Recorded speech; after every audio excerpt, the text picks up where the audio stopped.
بسم الله الرحمن الرحیم د ټول میډیا مرګرو او د ټول کوم چې زمونږ دغه دی کلاینټ دی د شکریا ادا کوم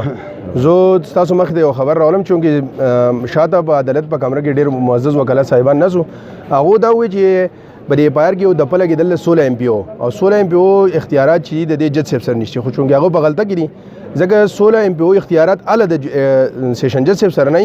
چې کله دا په ډیسټریکټ مجسټریټ په آرډر باندې دا فیصله وشي اکارډینګ ټو 16 ایم پی او چې دا کسان چې دي دا جیل ته ولېږي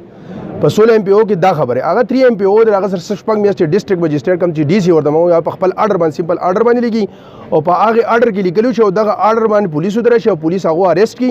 او په هغه لاړ شي ډیسټریکټ مجسټریټ ټال درشه او ډیسټریکټ مجسټریټ په خپل وارنټ باندې جیل ته ولېږي د هغه خلاف ریټ پټیشن کې کوم چې کانسټیټیوشن اف پاکستان موږ له 15 ریټونو راغلي کیږي په هاي کورټ کې وس چونکې دا 16 ایم پی او چې دی نو دا پولیس په بدنیتۍ په پولیټیکل کنسیډریشن باندې لګول 16 ایم پی او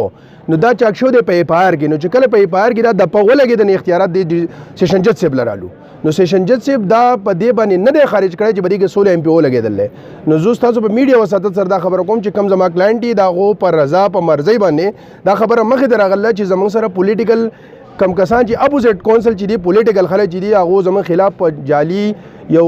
غیر قانوني غیر شرعي پایر درج کړل هغه ته موږ خایو چې د خپل قوم د پاره موږ جیل ته تللی شو کنه شولې کله ورځې راځي که شل ورځې راځي که هر څومره ورځې راځي موږ جیل ته تیار یو او چونکې دا په خپل هیڅ چوسف ته د خبرې علم دی چې دا په سوجه د پایر شعر د چا په هدایت یې پایر شعر او سایه پولیټیکل کنسیډریشن شته کې نشته افټر کمپرومایز چې دی وشو د دوسرا نو افټر کمپرومایز یې پایر کې دی شي